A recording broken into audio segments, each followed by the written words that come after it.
Har du nogensinde lagt mærke til, hvordan et enkelt stearinlys kan jage mørket væk i et helt rum? Sådan er det også, når vi lader Jesus skinne igennem os.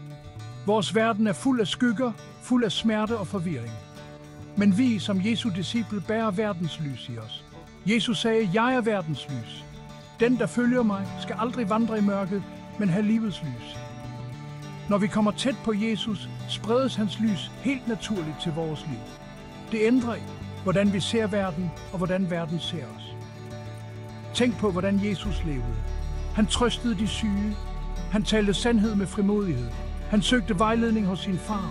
Han brugte endda skriften til at bekæmpe fristelser. Vi ser hans lys i hver eneste interaktion, i hver eneste udfordring, han stod overfor.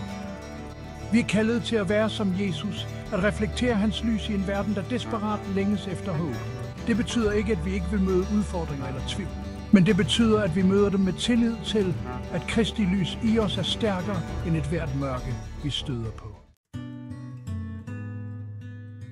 Evangelierne, Matthæus, Markus, Lukas og Johannes, er ikke bare historier fra fortiden. De er levende eksempler på, hvordan Jesus, fyldt med Helligånden, levede sit liv med et formål. Og de giver os en plan for, hvordan vi kan gøre det samme. Når vi studerer Jesu liv, lærer vi at prioritere andres behov, ligesom han gjorde. Vi ser, hvordan han reagerede på kritik og modstand.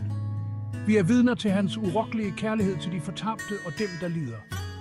Hver interaktion, hvert mirakel, hvert undervisningsøjeblik indeholder en stærk lektie for os i dag.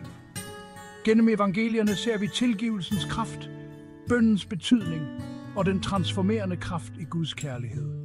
Ved at fordybe os i disse beretninger tillader vi Helligånden at forme vores hjerter og sind til at blive mere som Kristus.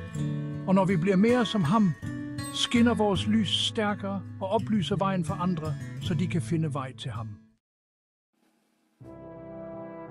At vælge at være en lysbærer er ikke altid let. Jesus advarede selv om, at verden vil afvise os, ligesom den afviste ham. Der vil være tidspunkter, hvor vores tro bliver sat på prøve, hvor vores overbevisninger bliver udfordret, og hvor vi møder modstand for at stå op for det, vi tror på. Men belønningen ved at følge Jesus opvejer langt risikoen. Når vi vælger at reflektere hans lys, oplever vi en glæde og en fred, der overgår al forstand. Vi opdager ægte mening med livet. Og vigtigst af alt bliver vi redskaber for Guds kærlighed og nåde og bringer håb og helbredelse til en såret verden. Vores liv bliver et bevis på evangeliets transformerende kraft og trækker andre til Kristi lys.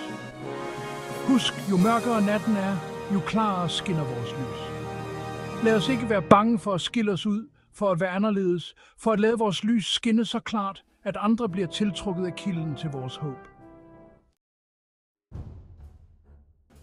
Flere hundrede år før Jesus vandrede på jorden, stod profeten Jeremias over for intens modstand for at tale Guds sandhed. Jeremias, der blev kaldt af Gud i en ung alder, fik til opgave at bringe et vanskeligt budskab til en oprørsk nation. På trods af, at han stod over for forfølgelse, fængsling og trusler mod sit liv, forblev Jeremias trofast mod sit kald. Han forstod, at det at tale sandhed, selv når det var upopulært, var vigtigere end hans egen komfort eller sikkerhed.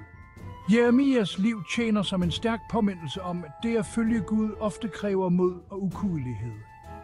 Vi kan møde modstand, selv fra dem, der står os nærmest, for at forsvare det, vi tror på. Men ligesom Gud var med Jeremias, er han med os. Han vil give os styrken og visdommen til at møde vores egne udfordringer og til at fortsætte med at reflektere hans lys i en verden, der desperat har brug for det.